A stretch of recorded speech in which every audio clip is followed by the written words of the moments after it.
अस्सलाम वालेकुम एवरीवन। आज का हमारा टॉपिक है अर्थमेटिक सीरीज़। लास्ट लेक्चर में हम लोगों ने सीक्वेंस डिस्कस की थी, अर्थमेटिक सीक्वेंस। आज डिस्कस करेंगे अर्थमेटिक सीरीज़। सीरीज़ मैंने आप लोगों को बता दिया था सीरीज़ किस तरह बनती है। सीक्वेंस की तमाम टर्म्स को अगर आप प्लस प्लस प्लस करके रख लें, ऐड करके लिख लें, तो वो सीरीज़ बन जाएगी। तो सीरीज़ को जनरलाइज करने का फॉर्मूला ये है, S N equals to n upon 2 into 2a plus n-1d, where S N is equals to sum of nth term. Uses क्या है, मतलब अगर कोई आपको ये कह दो 1 से लेकर 100 तक के आप तमाम नंबर्स का सम बताएं, तो आप कैसे कैलकुलेट करेंगे? तो हम डायरेक्टली इस फॉर्मूले में सब्स्टिट्यूट करके मालूम कर सकते हैं। Question number 1, find the sum of A Ps to the indicated number of terms. ये ए पी सीक्वेंस गिवन है, हमें 40 टर्म्स तक का सम बताना है। कैसे निकालेंगे? ए हमारे पास 1 है, डी है हमारे पास T2 माइनस T1 मतलब 5 माइनस 1, एन हमारे पास हो जाएगा 40, तो हमें मालूम करना है S40। We know that formula हमें पता है, एस एन बराबर होता है n upon 2 into 2a plus n-1d। N की जगह आ जाएगा 40, 40 40, 2 ए की जगह 1, एन की जगह 40 माइनस 1, डी की जगह 4। S40 इक्वल्स 2 को 40 से डिवाइड करेंगे 20, 2 plus 1 40 minus 1 39, 39 multiply by 4 is 156, 156 plus 2 is 158 and 158 is multiply by 20 is 3160।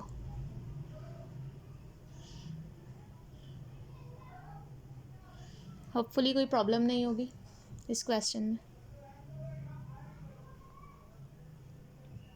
Next question देखें, if the sum of 8 terms of an AP is 64 and that of 19 terms is 361, find the sum of 331 terms. क्या क्या given है? 8 terms तक का सम, मतलब S8 given है 64, S19 given है 361, मालूम करना है S31।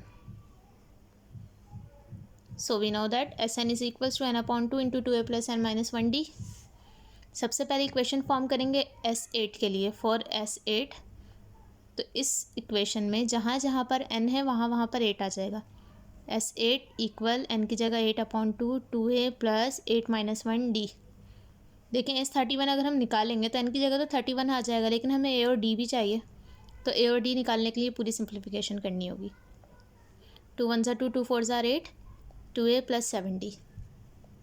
अब S8 की वैल्यू गिवन है 64, तो S8 की जगह पुट कर देंगे 64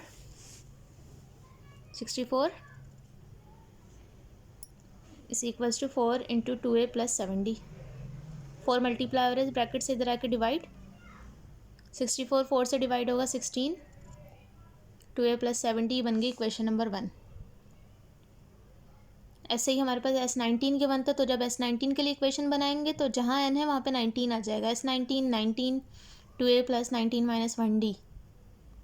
S19 की वैल्यू गिवन है 361, 19 upon 2 2a plus 18d। 2 divide में इधर आके मल्टीप्लाई और 19 मल्टीप्लाई में इधर आके डिवाइड। 19 361 से कैंसिल, 19 बचा, मल्टीप्लाई बाय 2, ये as it is. 19 multiply by 2 is 38, as it is. अब दोनों इक्वेशंस को सिंप्लीफाई करके ए और डी निकालना है, तो क्या करेंगे? दोनों को सब्ट्रैक्ट कर दें, 2a से 2a कैंसिल हो जाएगा, डी की वैल्यू आ जाएगी। दोनों इक्वेशंस को रखा, सब्ट्रैक्ट में साइन चेंज हो जाता है, 2a से 2a cancel, 16 minus 38 is minus 22, 7 minus 18 is minus 11। Minus 11 divide में इस तरफ आके मल्टीप्लाई में इस तरफ आके डिवाइड, सो डी हो जाएगा हमारे पास -22 डिवाइडिंग बाय -11, डी की वैल्यू आ जाएगी 2। अब डी की वैल्यू आगे किसी भी इक्वेशन में पुट करके ए निकाल लें। इक्वेशन 1 में सब्स्टिट्यूट कर रहे हैं, 16 is equals to 2a plus 7d। 16 equals 2a plus 7, D की जगह 2। 16 इक्वल्स 2a, 7 2 ज़ार 14, 14 प्लस का इधर आके minus, 16 minus 14 is 2 equals to 2a, 2a के साथ मल्टीप्लाई में इधर आके डिवाइड, a की वैल्यू आ जाएगी 1।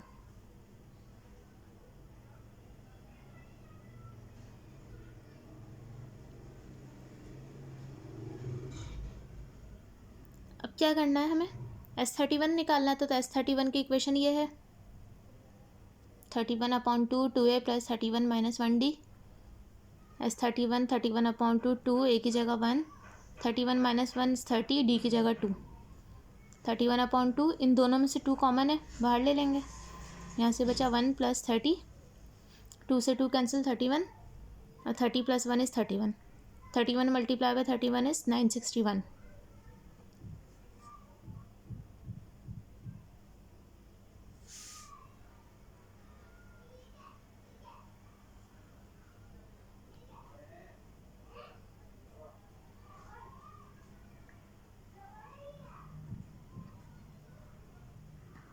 Question number 3 how many terms of the series makes the sum 90।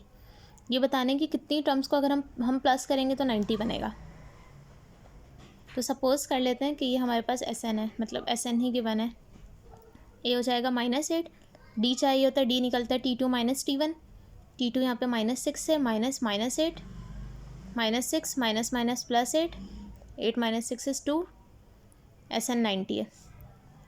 तो इट मीन्स हमें n मालूम करना है। हाउ मेनी टर्म्स का मतलब है हमें n फाइंड आउट करना है। We know that SN = n/2 × 2a + n - 1d। SN की जगह 90 आ जाएगा, n/2 2 a की जगह -8 n - 1 d की जगह 2 2 डिवाइड में इधर आकर मल्टीप्लाई 92 से मल्टीप्लाई होगा 180 2 × 8 इज़ -16 2n से मल्टीप्लाई होगा 2n 2 1 से होगा 2 180 = n 2n -16 - 2 -18 180 = n 2n से मल्टीप्लाई होगा 2n² माइनस n 18 से होगा तो 18n। अब 180 प्लस का इधर आकर माइनस 2n² - 18n - 180 = 0। पूरी इक्वेशन में से 2 कॉमन है तो 2 को कॉमन ले लेंगे तो बच जाएगा n² - 9n - 90 = 0।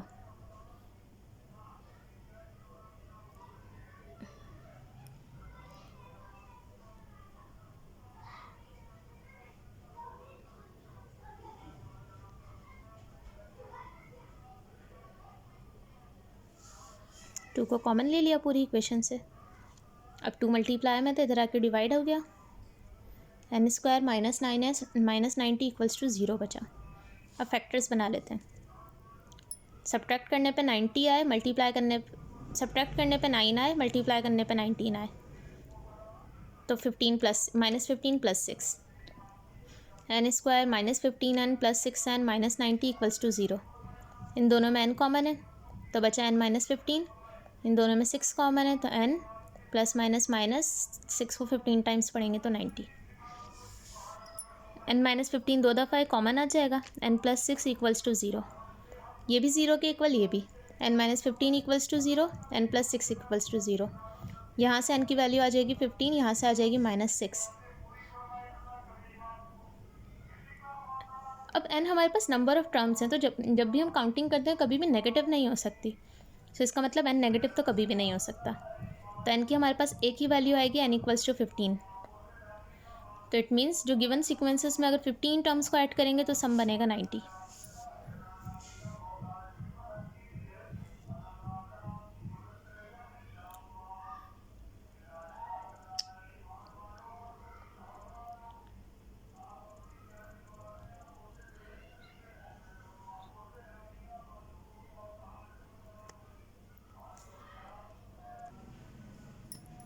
नेक्स्ट क्वेश्चन है find the sum of all natural numbers between 250 and 1000 which are exactly divisible by 7। क्या करना है हमें 250 से 1000 के दरमियान उन तमाम नंबर्स का सम मालूम करें जो 7 से एग्जैक्टली डिविजिबल हैं।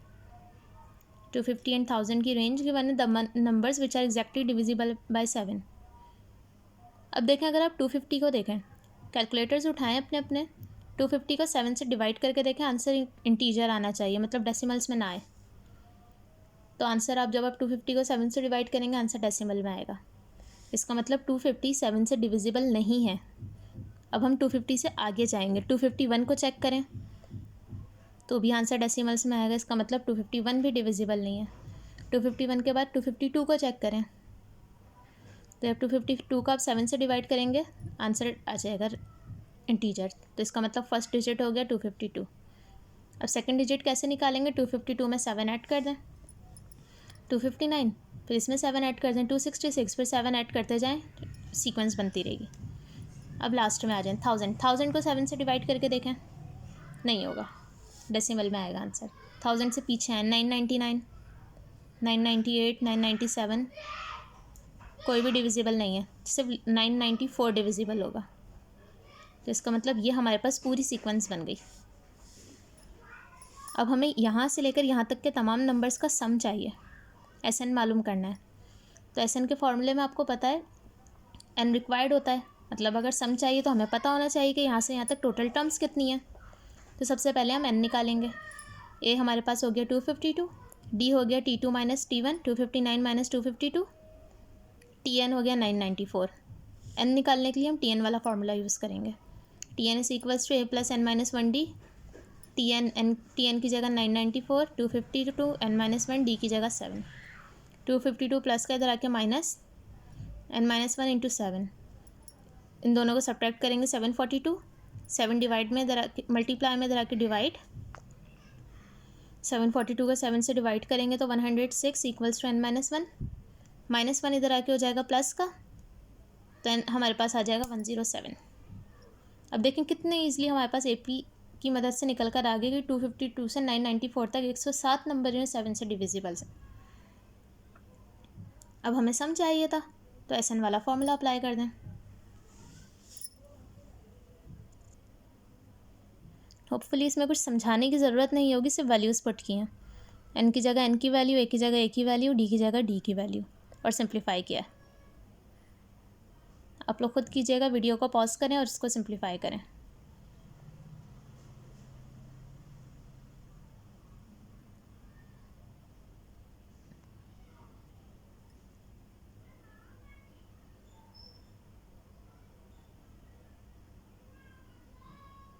नेक्स्ट क्वेश्चन है, a boy has 231 marbles, he arranged them in a rows.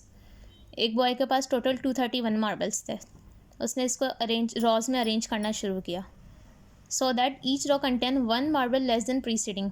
किस तरह से अरेंज किया कि हर रॉ में एक मार्बल पिछली वाली से कम था। फॉर एग्जाम्पल ये देखें, अगर यहाँ पे 10 मार्बल्स हैं तो अगली वाली में 9 हो गए, फिर 8, फिर 7, 6, 5, इस तरह से कम होते गए, हर रॉ में एक एक मार्बल कम होता गया। The last raw contain only 1 marble.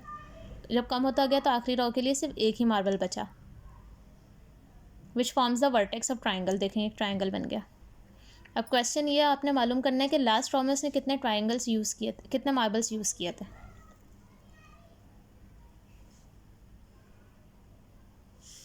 Hair sequence बनाएं तो पहली रो में 1, फिर 2, फिर 3, पहले में 1 है, फिर 2 है, फिर 3 है। इस तरह से टोटल मार्बल्स का सम हमारे पास है 231। हमें ये बताने टोटल कितनी टर्म्स हैं। ए हमारे पास हो जाएगा 1, डी हो जाएगा T2 minus T1, S N हो जाएगा 231, एन मालूम करना है। तो एस एन का formula n/2 into 2a plus N minus 1 D. S N की जगह आ जाएगा 231 इक्वल्स टू n/2, 2 ए की जगह 1, एन माइनस 1, डी की जगह भी 1। 2 डिवाइड में धरा के मल्टीप्लाई हो जाएगा, तो ये हो जाएगा 462, और यहाँ पे बचेगा 2 प्लस एन माइनस 1।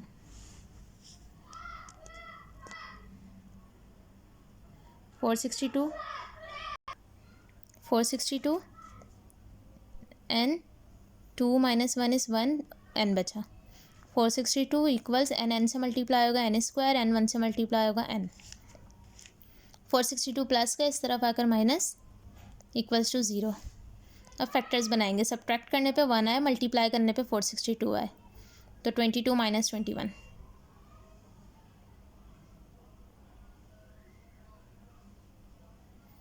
दोनों में से n को कॉमन ले लिया, बचा n प्लस 22। इन दोनों में से 21 कॉमन था, n plus 22 equals to 0। n plus 22 again common, n minus 21 equals to 0। ये भी 0 के इक्वल, ये भी। यहाँ से n की वैल्यू आ गई -22, यहाँ से n की वैल्यू आ गई 21। नेगेटिव वैल्यू तो पॉसिबल नहीं है, तो n हमारे पास सिर्फ हो जाएगा 21।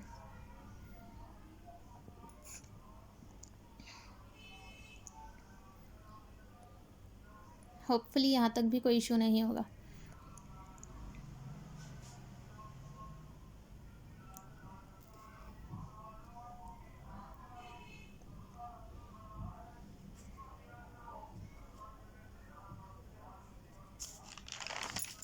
ये आप लोगों के सेल्फ प्रैक्टिस के क्वेश्चन हैं।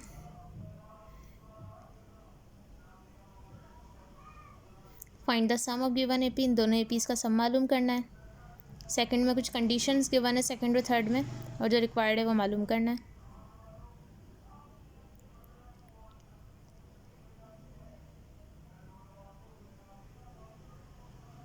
लास्ट क्वेश्चन है find the sum of all whole numbers between 150 and 900 which are exactly divisible by 9।